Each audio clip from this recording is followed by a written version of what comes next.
Hoy, México avanza con paso firme hacia un país más seguro y en paz, gracias al trabajo coordinado de las instituciones de seguridad, aunque aún hay un largo camino por recorrer. Hemos consolidado en los últimos 18 meses una tendencia clara a la baja en la violencia y en los delitos que lastiman a nuestra sociedad.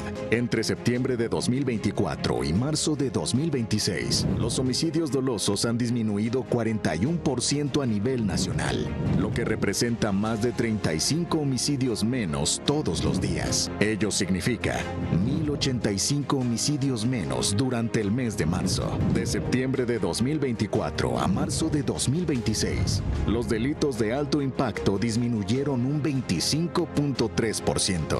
Estos resultados se sustentan en acciones concretas. Más de 55,000 personas detenidas por delitos de alto impacto.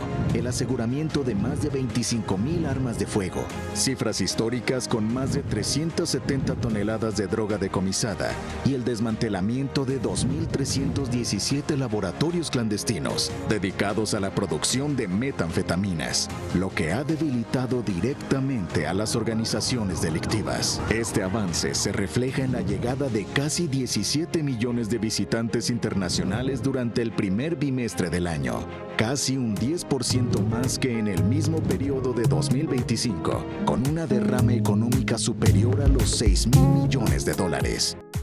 México registra una reducción importante en el número de homicidios dolosos y conviene detenerse ahí, porque detrás de ese dato, que puede parecer apenas una cifra más en una conferencia de prensa, se juegan varias disputas al mismo tiempo. Una disputa sobre la seguridad, otra sobre el modelo de Estado, otra sobre el relato internacional que se construye sobre México y, por supuesto, otra sobre la política. Ayer en la mañanera, la presidenta Claudia Sheinbaum presentó cifras del Sistema Nacional de Seguridad Pública que muestran una reducción sostenida en los niveles de violencia letal.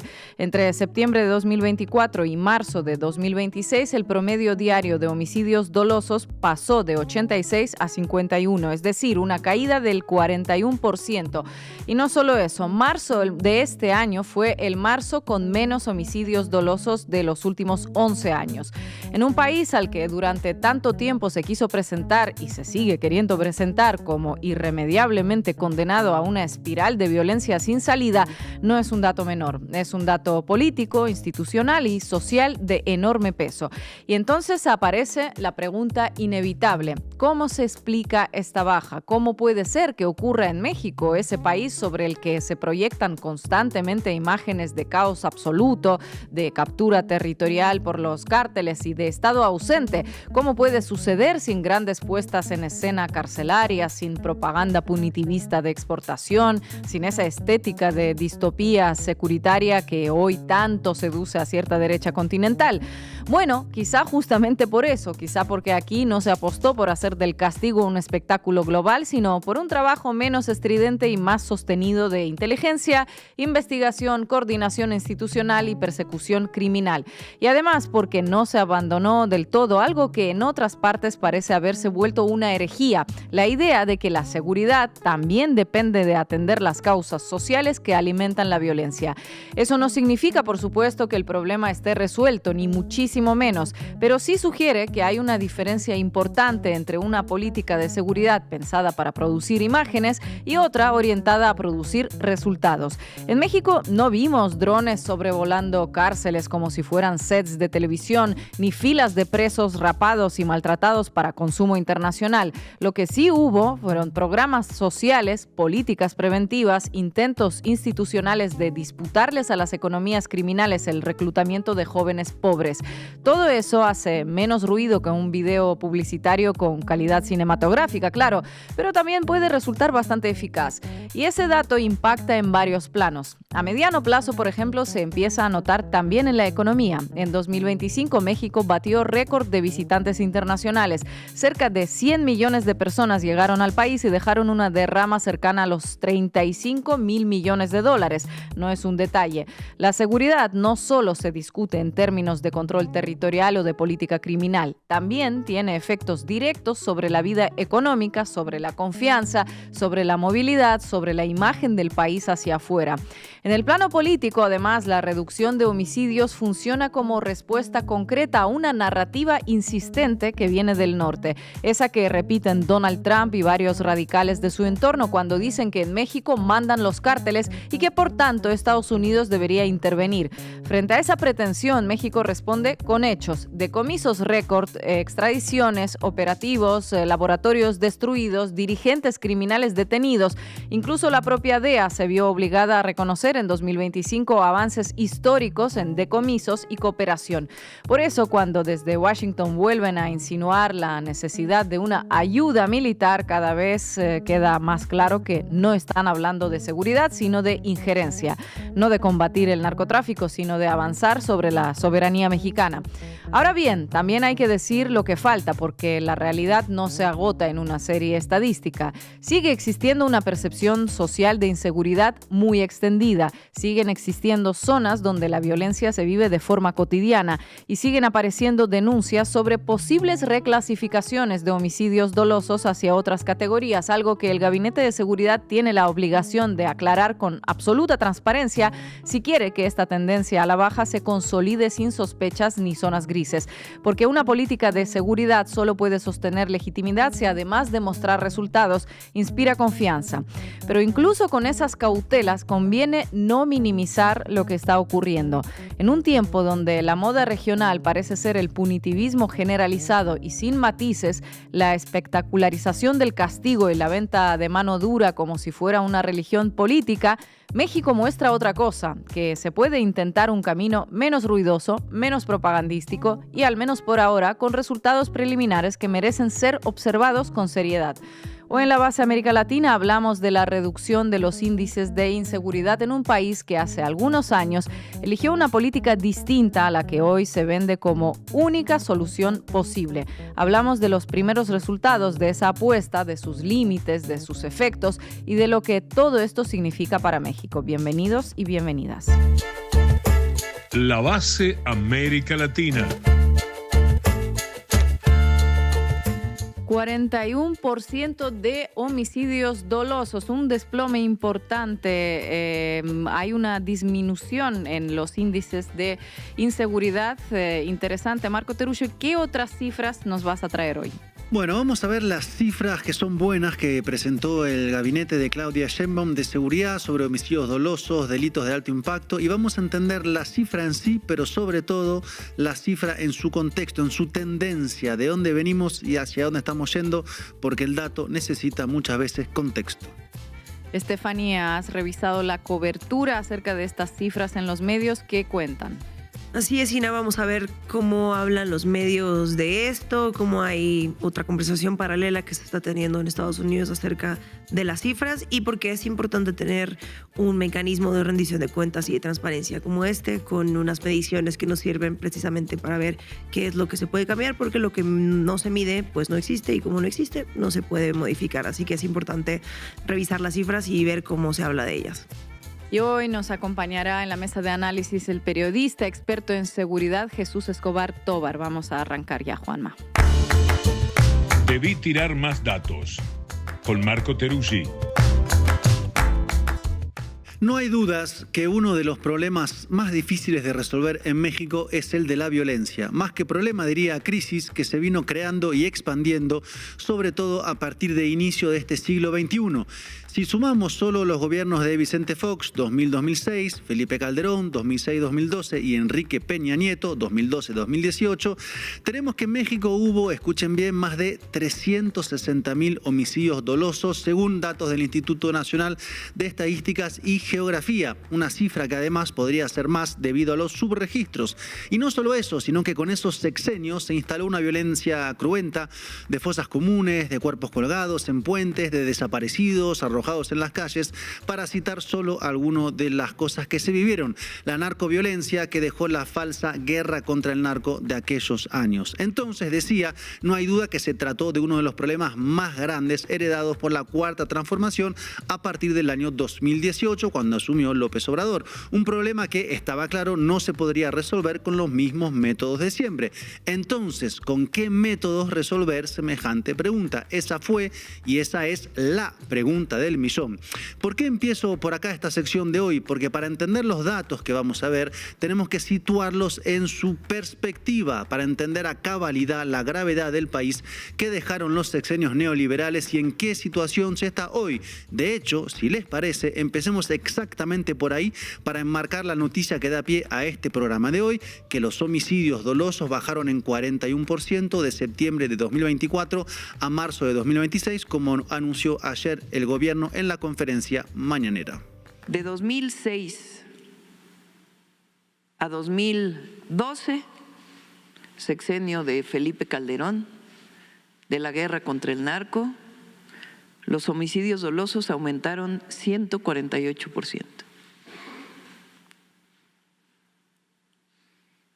Durante Peña Nieto,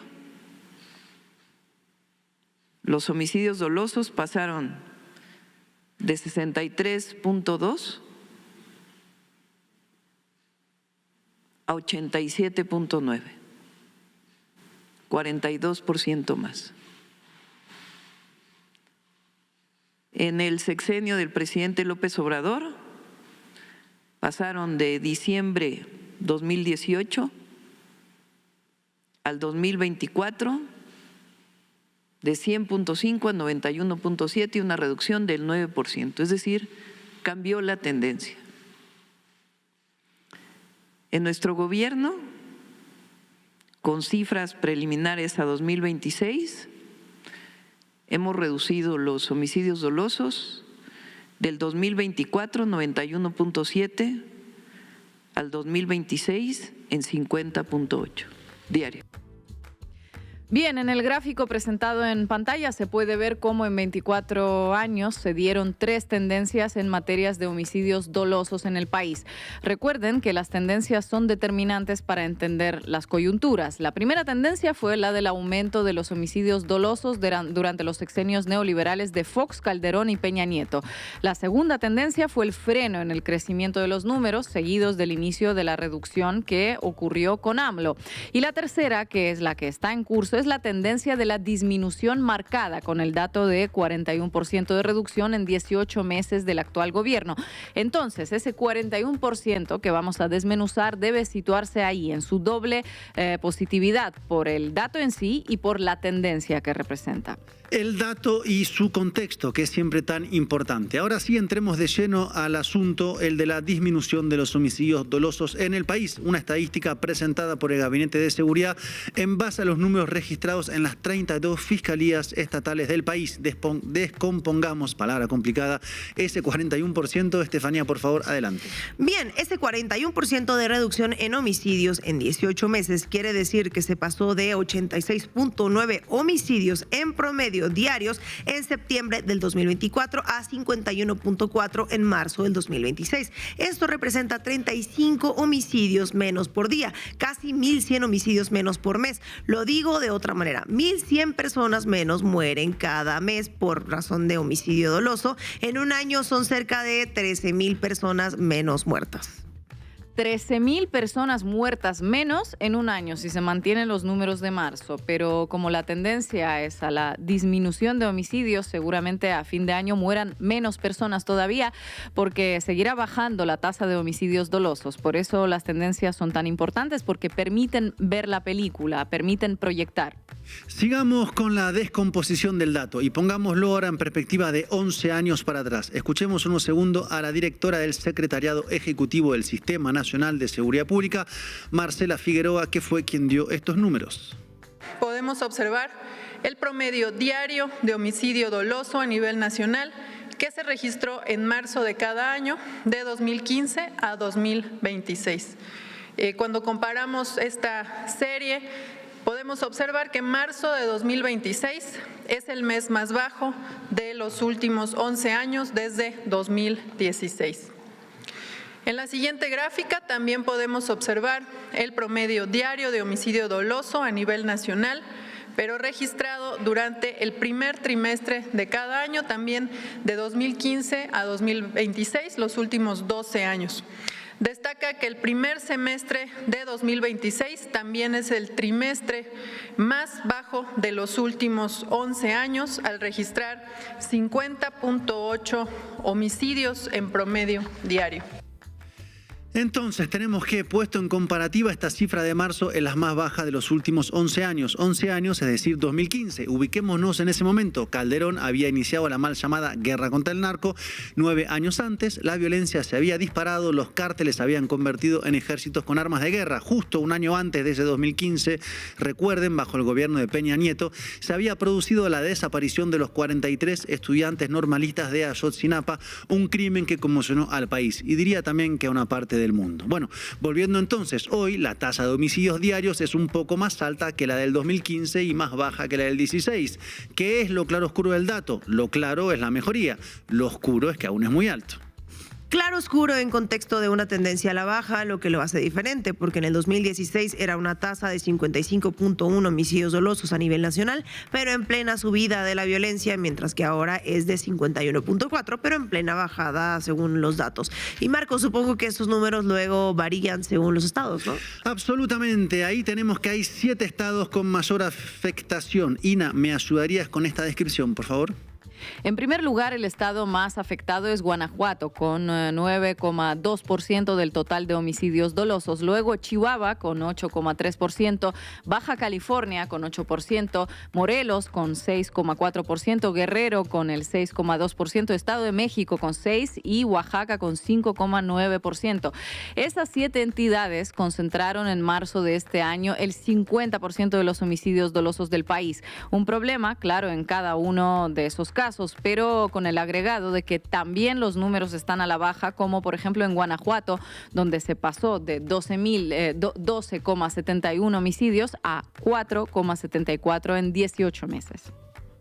Podemos ver la información de Guanajuato, pero como decía, desglosada ahora de manera anual.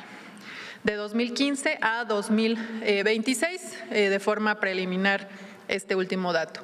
Como se ve claramente en la gráfica, Guanajuato llevaba 4 años con una incidencia de homicidios muy alta y con variaciones muy menores entre un año y otro.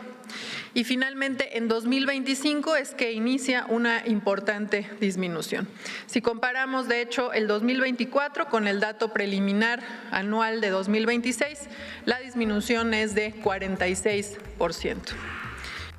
Luego, algunos estados tienen cifras que no responden a la dinámica nacional, sino a situaciones muy particulares de la región, como Sinaloa, que tuvo un pico de homicidios en junio del 2025 debido a los enfrentamientos internos entre cárteles por el control de territorios. Luego, la tendencia también fue a la baja en el porcentaje de homicidios dolosos, que es la fotografía que tenemos hoy.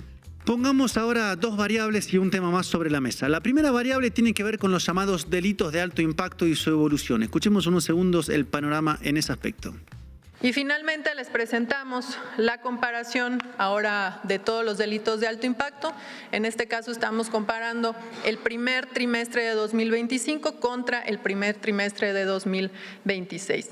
En este caso, el feminicidio disminuyó 14.9%, las lesiones dolosas por disparo de arma de fuego decrecieron 10.9%, el secuestro en 36%, la extorsión en 17.7%, el total de robos con violencia en 18.2%, el robo de vehículo con violencia tuvo un decremento de 27%, el robo a transportista con violencia tuvo una disminución de 24.4%, el robo a transeúnte con violencia disminuyó 11.5%, el robo a negocio con violencia se redujo en 14.9% y otros robos con violencia disminuyeron 18.2%.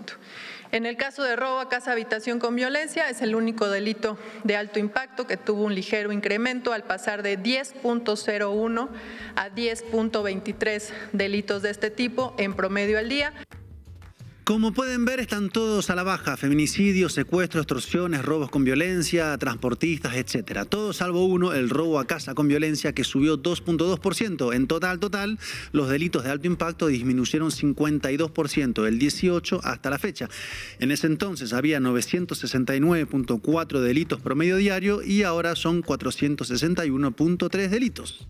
La segunda variable para ver la situación de la seguridad en México es, además de homicidios dolosos y delitos de alto impacto, los arrestos realizados por el gobierno. En esa materia habló el secretario de Seguridad y Protección Ciudadana, Omar García Harfuch, que dio varios datos, como que en lo que va del gobierno de Sheinbaum fueron detenidos 49.530 personas, muchas de ellas vinculadas con grupos de la delincuencia organizada, o fue decomisados 500 toneladas de droga. Escuchémoslo directamente a él. Gracias a estas acciones coordinadas del Gabinete de Seguridad y de las entidades federativas, del 1 de octubre del 2024 al 31 de marzo del 2026, las instituciones que conforman el Gabinete de Seguridad han detenido a 49.530 personas. Se han asegurado 25.700 armas de fuego. Han sido decomisadas casi 500 toneladas de droga y el Ejército y la Marina han desmantelado 2.330 laboratorios clandestinos para la producción de metanfetaminas, logrando con esto que millones de dosis lleguen a las calles. También en operaciones marítimas se han asegurado más de 62 toneladas de cocaína en alta mar. Y el otro tema que quería traerles fue el anuncio de que se creará una escuela para mandos en materia de seguridad dentro de la Academia Nacional de Seguridad. Este proyecto tiene como objetivo fortalecer la profesionalización de las policías estatales y municipales, así como desarrollar capacidades para atender de manera integral los factores que generan la violencia y aumentar la coordinación entre los gabinetes de seguridad y las entidades federativas. Así lo dijo Omar García Harfuch. Y la pregunta es, ¿cuál es la importancia de esto? Por un lado, la coordinación entre las diferentes fuerzas como la Secretaría de Defensa, Marina, Seguridad y Protección Ciudadana de la Guardia Nacional y el Centro Nacional de Inteligencia. Porque, como explicó la presidenta, en la coordinación de las fuerzas está, de hecho, una de las claves de la disminución de violencia en el país. Y por otro lado, la importancia de la escuela para mandos en materia de seguridad es que la misma permitirá formar a secretarios, subsecretarios de seguridad, así como a los principales mandos federales y de las entidades del país, de los estados y los municipios, para así tener una formación nacional que luego tenga incidencia en todo el territorio, algo que será una innovación en México, como explicó la presidenta. Y lo que hace falta justamente, como decíamos al inicio, es algo nuevo, porque ya sabemos cuál fue la herencia que dejaron los sexenios neoliberales, no solo en términos de saldo de muertos, sino de concebir la seguridad como un asunto de guerra que llevó a más de 360,000 muertos, pueblos desolados, una corrupción desbordada que llegó hasta la cúspide del gobierno, donde altos funcionarios trabajaban para los cárteles directamente. Un proceso que se llevó además bajo mando de Estados Unidos, que por un lado daba las órdenes, garantizaba las impunidades y por debajo de la mesa dejaba pasar armas de guerra a los cárteles. Entonces, si algo está claro es qué no hacer.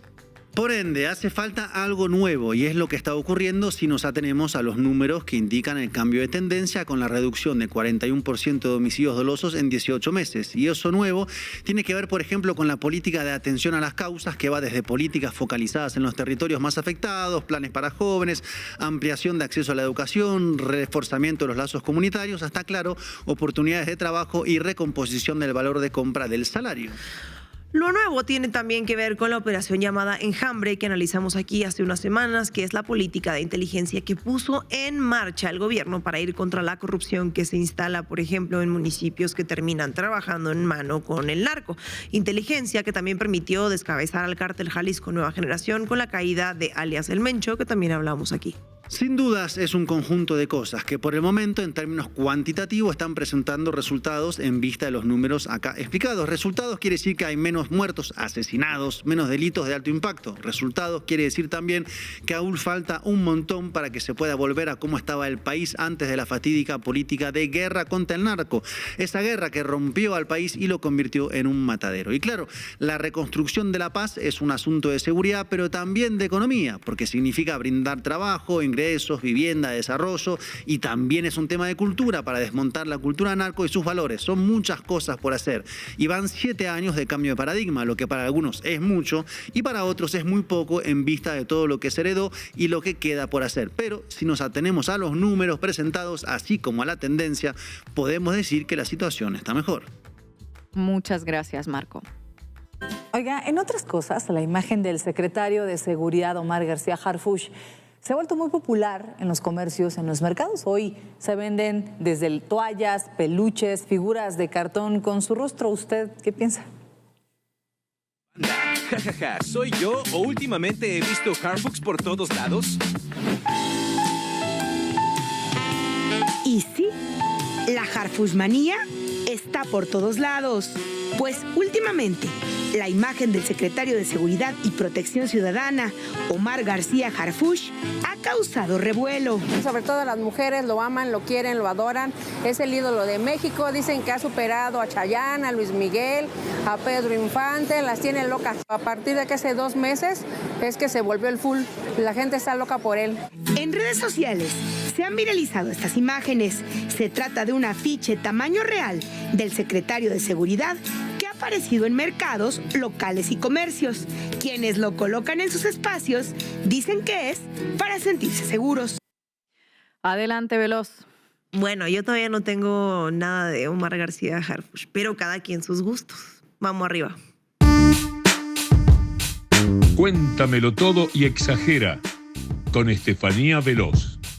El ejercicio de la medición constante es una de las herramientas más valiosas que tiene la ciudadanía y los medios de comunicación, pues para entender cómo va el rumbo del país, ¿no, Marco? Así es, y el hecho de que el gobierno de Sheinbaum presente las cifras de seguridad de forma mensual y anual marca un cambio importante respecto a cómo se informaba en los sexenios anteriores, cuando los datos eran menos frecuentes, no existían los espacios de pregunta y respuesta en tiempo real. Para escuchar hablar al presidente en aquel entonces tenías que esperarte a un evento institucional o a que un periodista de Televisa le hiciera una entrevista, y ahí lo que menos habían eran cifras, datos e informes. Lo que tenemos hoy permite contrastar las cifras con la realidad. Una vez cada tanto salía el vocero presidencial, por ejemplo de Calderón, con la cantaleta lo que el presidente quiso decir es esto o aquello. Lo ideal de este esfuerzo es que la Transparencia Nacional sea un tablero claro donde la sociedad pueda verificar cada 30 días si los planes de paz están funcionando en el territorio o cada también otras cifras. Y ahí entran los medios que pueden contrastar los datos. El Excelsior publicó de esto: homicidios dolosos bajaron 41% de septiembre del 2024 a marzo del 2026. El dato principal que los medios nacionales como el Universal o el Excelsior destacaron fue la caída de 41% en los homicidios dolosos. La prensa utilizó las tablas del gobierno para informar que el promedio de crímenes diarios bajó de 86 a 51 en los últimos 18 meses. El semanario Proceso utilizó el verbo asegura para citar el informe, lo cual permite dar la noticia basándose directamente en la fuente oficial. Esta forma de presentar la noticia ayuda al lector a comprender que se trata de un balance entregado por la autoridad y que se suma a los registros históricos de las fiscalías de las ciudades. En los periódicos previos al gobierno de López Obrador, la medición era una actividad casi secreta o poco clara, lo que impedía que el periodismo pudiera cumplir su función de verificar o de informar a la sociedad sobre los resultados de la Estrategia Nacional de Seguridad, si es que la había. La jornada publicó: homicidios dolosos repuntan ligeramente en marzo. Esto pues gracias a las cifras que pudieron comparar. El repaso de las noticias nacionales nos muestra que el diario La Jornada aportó un detalle técnico al revisar el informe de marzo, señalando un ajuste respecto al mes de febrero que sirve para entender la dinámica mensual de la seguridad pública. Este nivel de detalle es posible únicamente porque los datos ahora fluyen de manera continua y el Estado asume la responsabilidad de explicar los movimientos estadísticos frente a la prensa. El Financiero publicó: reporta Sheinbaum reducción de 44% en homicidios dolosos. Aquí metemos la nota de México Daily, titulada Tasa de homicidios en México cae al nivel más bajo desde el 2015. En este análisis lo metemos porque ayuda a mirar la realidad nacional con un enfoque que integra diversos indicadores para entender el panorama de paz pública. Es una pieza que complementa los informes oficiales y que permite que el debate nacional tenga un sustento técnico mucho más amplio para los sectores de la población que leen las noticias. Antes de avanzar, de hecho, vamos a ver rápidamente este informe o este reporte reportaje de ABC News, porque esto es lo que se está hablando en Estados Unidos en este momento. ICE says 49-year-old Alejandro Cabrera Clemente was found unresponsive last Wednesday at Wynn Correctional Center in Louisiana. The agency says he was transported to a local medical center but died despite life-saving efforts. That makes Clemente the 47th person to die in ICE custody under the current administration. ABC's Armando Garcia is here with more on that. So, Armando, what more do we know about Clemente and the conditions where he was being held? Well, we don't know a lot about the circumstances surrounding his death. We know that just about 3 days ago, staff at the Wynn Correctional Center in Louisiana found him unresponsive. We don't know where, and then we also know that despite attempts to resuscitate him a few minutes later, he was pronounced deceased around 8:51 a.m. This is the 15th Mexican national to die in ICE custody under the second Trump administration. These deaths have been condemned at the highest level of the Mexican government. The Mexican president herself has spoken out about this, and a Mexican diplomat who recently said that these deaths show systemic failures and possible negligences. Vemos que mientras en los medios de Estados Unidos la noticia fue la muerte de Alejandro Cabrera Clemente en un centro de detención en Luisiana. La prensa de allá informó que este hombre de 49 años llevaba mucho tiempo viviendo en ese país antes de ser detenido por la agencia migratoria. El caso se reportó como la muerte número 47 bajo custodia en este periodo, lo que generó atención de los diarios internacionales. Esta noticia del norte se conecta directamente con el tema de hoy, la medición, porque el gobierno de Claudia Sheinbaum ahora rastrea con precisión cada una de las bajas registradas bajo la custodia de ICE. O sea, les llaman bajas, pero en realidad son personas que murieron en custodia. Este seguimiento puntual permite que la protección consular sea mucho más elocuente y más puntual al contar con un registro de nombres y circunstancias que antes no se informaban de forma tan detallada a la opinión pública y a los familiares. El hecho de llevar la cuenta de los fallecidos permite al Estado mexicano fortalecer su postura diplomática basándose en datos reales para exigir el respeto a los derechos humanos de los ciudadanos en el exterior. La jornada publicó, por ejemplo, México emprende nuevas acciones de protesta por las muertes de ICE. La respuesta a las detenciones de ICE por parte del gobierno mexicano fue rápida y se informó que se envió una carta diplomática para pedir que se investiguen los hechos.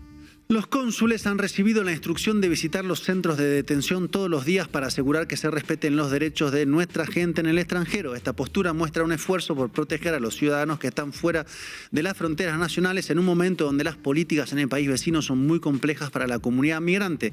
Los diarios internacionales resaltan que estas mediciones de bajas en las cárceles migratorias son el sustento para la demanda de mejores servicios de salud para los migrantes, sobre todo mexicanos. Y un tercer tema a resaltar dentro de la cobertura de la conferencia de la presidenta fue la defensa del registro de celulares con la CURP, una medida que el gobierno dice que servirá para detener las extorsiones. Según explicó Sheinbaum, el objetivo es quitarle el anonimato a los delincuentes que usan teléfonos para engañar a las personas. Aclaró también que son las empresas telefónicas las que guardan los datos y que el gobierno solo pide la información cuando hay una investigación penal.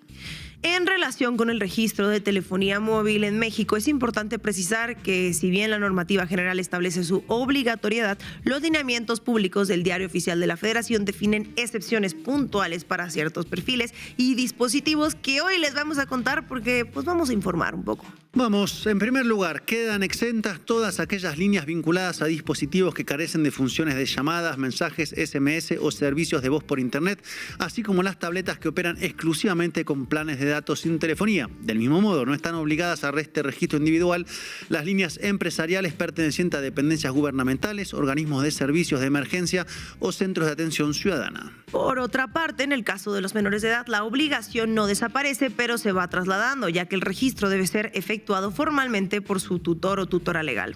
Finalmente, se consideran exentos aquellos usuarios que ya fueron debidamente registrados por su operador al momento de la contratación. Fin del corte informativo. Muchas gracias, Marco. Y esto se pone sobre la mesa ya que varios medios de comunicación como Milenio, Aristegui Noticias, sin embargo, han puesto atención en la necesidad de que los sistemas cuenten con los mejores blindajes tecnológicos del momento. Y es algo positivo que existan esas mediciones sobre el avance del registro obligatorio porque permiten que la autoridad ajuste los mecanismos de protección para el usuario final de forma transparente. El Gobierno de México se comprometió a trabajar para que la información de las personas sirva únicamente para los fines de seguridad que fueron anunciados durante la mañana en la conferencia. Vamos a ver si es así. Un dato que resalta el diario El Imparcial es que para mediados de abril solo el 17% de las líneas telefónicas se habían registrado. El plazo se termina el 30 de junio y la falta de avance sugiere que los ciudadanos todavía tienen dudas o dificultades para completar el trámite. Por eso hoy les contamos un poquito de qué va. Si el ritmo no aumenta, millones de números podrían dejar de funcionar en poco tiempo. Eso es lo que dicen los medios por esta disposición oficial, lo que afectaría la comunicación de muchas familias mexicanas. Y en esta ocasión, en mi sección de Cuéntamelo Todo y Exagera, les cuento que los medios de comunicación están funcionando como un canal informativo para recordar a la población la importancia de cumplir con este registro o de este requisito antes de la fecha límite establecida por la ley nacional y al mismo tiempo amplificando las preocupaciones que esto conlleva. Es valioso que estas cifras de avance se publiquen con frecuencia para que el debate nacional tenga un sustento técnico real y no se base solamente en percepciones que a veces están aisladas de la realidad. Aunque también las percepciones se miden. Al final, el portal, sin embargo, resumió la conferencia señalando que los homicidios han alcanzado el nivel más bajo en 11 años según las cifras oficiales. Este reporte nos da una idea del rumbo que lleva la estrategia de seguridad y de los retos que todavía quedan por delante en el país. Se deben transparentar los resultados estadísticos porque eso permite que el periodismo pueda cumplir su función de informar con la verdad a todos los habitantes de este país. Más aún si recordamos que al principio del 2026 un grupo llamado Cronus hackeó 2.3 terabytes de información de instituciones federales y estatales en México. Este ataque masivo afectó a 25 instituciones públicas, lo que genera incertidumbre y temor que solo se puede combatir con datos, cifras verificadas y para que sean verificadas deben ser mostradas como pasa hoy.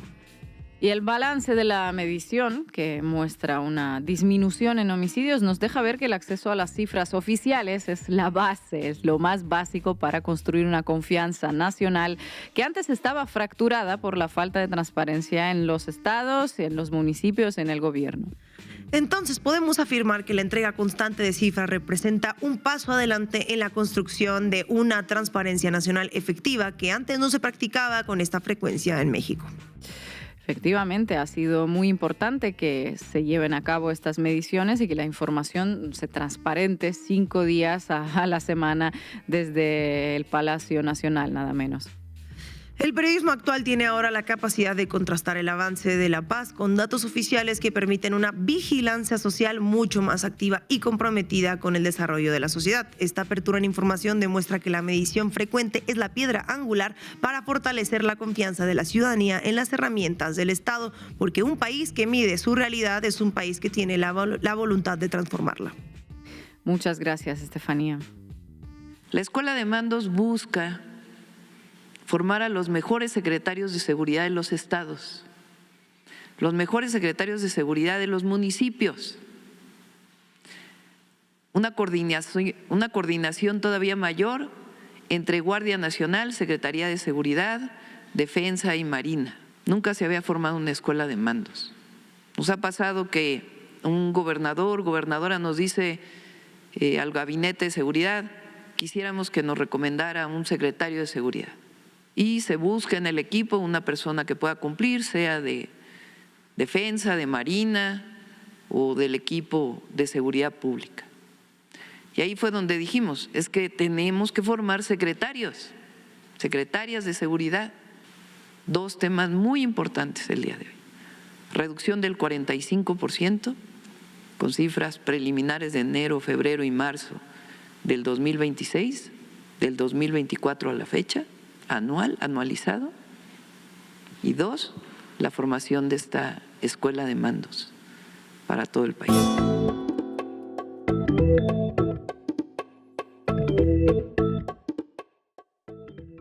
Y hoy nos acompaña el periodista experto en seguridad Jesús Escobar Tobar. Jesús, muchísimas gracias nuevamente por estar en La Base América Latina. Bienvenido. ¿Qué tal, Lina? ¿Cómo estás? Muy buenas tardes a ti y a todo el equipo. Jesús, ¿cómo deberíamos leer estas nuevas cifras de reducción de homicidios? ¿Hay algo a lo que prestar especial atención? ¿Hay algo que no estamos viendo ahí? Bueno, de entrada, lo primero que tendríamos que comprender cuando hablamos de las cifras en materia de seguridad es que mientras haya poblaciones como la de Sinaloa, la de Michoacán, la de Guanajuato, la de Guerrero, que están inmersas en un clima de violencia, no podemos darle ningún tono de festividad, ningún tono de triunfalismo. Es cierto que se ha avanzado desde el sexenio de Andrés Manuel López Obrador, se han ido tomando diversas medidas al respecto que han permitido detener la hemorragia que se venía generando con Felipe Calderón y con Enrique Peña Nieto, pero aún falta bastante por hacer. Incluso el propio secretario de Seguridad Ciudadana, Omar García Harfuch, ha sido muy enfático en este punto.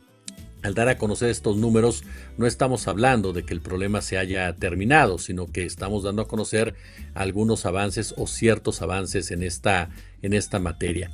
En el tema de las cifras, la percepción siempre, por supuesto, va a superar a la realidad, y mientras la gente no sienta algo tangible en la mejora de su calidad de vida, siempre las cifras estarán generando muchísima polémica. Me parece que por ahí tendríamos que empezar siempre los análisis, entender perfectamente que estas cifras no son de una manera clara y contundente lo que la gente puede estar sintiendo en este momento en sus respectivos territorios. ¿Eso quiere decir que no hay avances? No, efectivamente sí los hay, e insisto, no es algo que se haya presentado solamente en este sexenio, es algo que se viene ya generando desde el sexenio anterior, pero ha sido un nivel de violencia tan grande en México, ha sido un nivel de asesinatos tan numerosos en México, tan constantes, que aún en este momento, cuando se habla de una cifra ya superior al 40% incluso de disminución, sigue resultando insuficiente para poder garantizar una estabilidad y una tranquilidad de mucha de la población que lamentablemente está todos los días siendo víctima de este tipo de sucesos, como son las agresiones, las violaciones, los sometimientos, los desplazamientos, las extorsiones y, por supuesto, ¿no?, incluso los fuegos cruzados, la violencia de lo que genera el propio crimen organizado, ¿no? Jesús, gracias por estar en la base América Latina nuevamente. Analistas independientes hablan mucho del fenómeno de reclasificación de los homicidios, que también estaría de alguna manera incidiendo en la cifra que mostró el gobierno. ¿Qué podrías explicarnos sobre eso, sobre las mediciones, los números? Mira, el tema de la reclasificación efectivamente no está fuera de la discusión, y sí, se ha llevado a cabo una medida de esta naturaleza que podría aparentar o hacernos creer que el avance no es tal, o que al momento de reclasificar el tema del homicidio doloso, colocarlo en otra ventanilla, por decirlo de alguna manera, el impacto nos resultaría más positivo para el gobierno y mucho menos realista. Sin embargo, a pesar de lo que podríamos calificar como una especie de reclasificación, que habría que profundizar en algunos puntos para saber si es tal, sí hay un trabajo y sí hay un avance en esa materia, sí hay una disminución, sobre todo en lo que tiene que ver en zonas que antes estaban constantemente involucradas en una vorágine criminal. Me viene ahorita a la mente, por ejemplo, todo lo que es el sur-sureste de nuestro país, que aun y cuando hay todavía casos muy palpables de esta violencia, sí ha habido operativos y acciones que han ayudado a desmembrar a generadores de violencia, a estructuras de los propios cárteles de la droga, y que esto ha impactado en la disminución de los mismos. Ahora, no olvidemos también, mi querido Marco, otros factores que pueden estar ayudando a esta disminución, más allá incluso que la propia reclasificación que han anunciado los analistas independientes, y que no les falta cierta razón, y que tiene que ver con la famosa Pax Narca. Es decir, cuando un cártel impone sus condiciones en ciertos territorios, cuando un cártel domina todas las actividades criminales en una zona del país, entonces por ende se da una especie de tranquilidad en esa zona. Hay una disminución reducción de los mismos homicidios, y eso es uno de los puntos que tendríamos que profundizar en muchos sentidos. ¿Qué tanto de este avance se ha dado efectivamente por las acciones que se han llevado a cabo por parte del gobierno federal en el anterior y en el actual sexenio, y qué tanto se ha dado también por la imposición de una de estas agrupaciones criminales en dicha zona? Ahorita pongo como ejemplo Chiapas, por ejemplo. Chiapas el sexenio pasado, durante la gestión de Rutilio Escandón, fue un sexenio fracasado completamente en materia de seguridad, en donde dos grupos criminales disputándose el control de los recursos naturales, no las drogas, sino los recursos naturales, llevaron a cabo acciones brutales y muy violentas en contra de la población y con constantes enfrentamientos entre ellos. ¿Qué ha pasado en los últimos meses? Es cierto que el gobierno de Chiapas, en conjunto con el gobierno federal, han implementado operativos, han fortalecido policías, han empezado a contrarrestar por un lado, pero también es cierto que uno de los dos grupos que estaba en disputa, el cártel de Jalisco, el cártel de Sinaloa por el otro lado, ha comenzado a imponerse en varias zonas de Chiapas. Entonces eso ha provocado que el otro abandone las refriegas y por lo tanto haya una disminución de homicidios en esas zonas en particular. Entonces a mí me parece que ese es uno de los puntos centrales en todo ello, para ir entendiendo también cómo se da esta dinámica de la propia disminución de los homicidios, la participación activa tal cual de los grupos criminales. El ejemplo contrario se da en Sinaloa. En Sinaloa, por ejemplo, Omar García Harfuch ha anunciado constantemente lo que son los decomisos, no de armas, los decomisos de droga, la detención de generadores de violencia, y sin embargo, la gente en Sinaloa continúa con un nivel muy alto de temor, con un nivel muy alto de miedo, no pueden recuperar su vida cotidiana, no pueden recuperar lo que era la normalidad, incluso para asistir al trabajo, para asistir a la escuela y demás. Y esto se debe a que parecería que estos grupos no han decidido dejar de pelearse, ¿no? A pesar de la fuerte presencia policíaca que existe, y a pesar de que esa presencia ha ayudado también a menguar los enfrentamientos directos que se estaban registrando, sobre todo en las zonas urbanas de la entidad. Entonces, sí es una mezcla de factores que puede resultar en estos números, pero me parece que el punto central que tendríamos que, desde mi punto de vista, claro, que ha influido más, sí son las acciones y operativos que está llevando a cabo el gobierno, porque, insisto, es algo que se ha venido generando desde el sexenio pasado. Es una continuidad en ese marco, desde la atención a las propias causas que anunciaba el propio Andrés Manuel López Obrador, hasta las acciones policíacas que se han venido agudizando o intensificando en el actual periodo. Para mí lo que queda claro es que todavía, a pesar de estos avances, todavía estamos lejos de alcanzar las metas o las métricas que pudieran darnos un país mucho más tranquilo y mucho más seguro. Jesús, un gusto en saludarte. Hablando de métricas, cifras, la manera en la que se van catalogando los delitos, ¿qué opinas sobre el tema de las desapariciones que se ha dicho que han aumentado por lo menos en el último sexenio? ¿Cómo debería ser la medición de las desapariciones? Mira, en el tema de las desapariciones, lo primero que yo creo que se tiene que reconocer es que tenemos un problema. Es decir, existe un problema en materia de desapariciones. No de ahora, es cierto, se viene arrastrando desde hace muchos sexenios. Ni siquiera podríamos hablar de que inició con Felipe Calderón. Es un problema que inició desde antes, se agudiza con Felipe Calderón, Hinojosa. Pero es un problema que existe y es un problema que se sigue generando en nuestro país. E incluso me atrevería a asegurar que la gran diferencia como tal en este tema de las desapariciones se da en quiénes son los responsables de las mismas. Durante sexenios pasados nos topamos con que desde la Presidencia de la República se tomaban determinaciones vinculadas a las mismas. Se llevaban a cabo acciones que derivaban en desapariciones como tales, o se hacían de la vista gorda ante muchas de estas prácticas. En la actualidad yo te podría decir que ni López Obrador ni Sheinbaum están mandando a desaparecer gente, pero eso no quiere decir que policías locales, que elementos del ejército, que gobernadores, que presidentes municipales no lo estén llevando a cabo. Por lo tanto, se tiene que empezar a señalar las responsabilidades, sí, del Estado, pero también diseccionar qué participantes y qué personajes del Estado son los responsables de estar generando este tipo de situaciones y este tipo de escenarios. ¿Quiénes son los que respaldan a los grupos criminales para que estos lleven a cabo este tipo de actos? Porque a final de cuentas la crisis de desapariciones va involucrada con el control social en este país. Muchas de las desapariciones se registran y se han registrado a través de todos estos años precisamente para imponer un sistema financiero, un sistema extractivista o en su defecto para impedir que las poblaciones puedan exigir algún tipo de mejora en su calidad de vida mientras son saqueadas. En cuanto a los números, en cuanto a la manera precisamente incluso de medir el tema de las desapariciones, a mí me parece que hay trabajos muy buenos de Zona Doc, por ejemplo, de a dónde van nuestros desaparecidos y demás, quienes han logrado precisamente un mapeo muy profundo y muy realista de lo que son este tipo de prácticas. Por supuesto que hay que siempre diseminar muy bien cuál es la desaparición que provoca el crimen organizado, por ejemplo, y de ahí emanamos, porque en lo personal yo considero el crimen organizado no solamente los capos, hablo del poder económico, hablo del poder militar, hablo también de un poder político, y ese crimen organizado es responsable de qué desapariciones políticas, desapariciones con el afán de intimidar a la prensa, con desapariciones por supuesto también que tienen que ver incluso con una cuestión, ya lo mencionábamos, de cierto control social.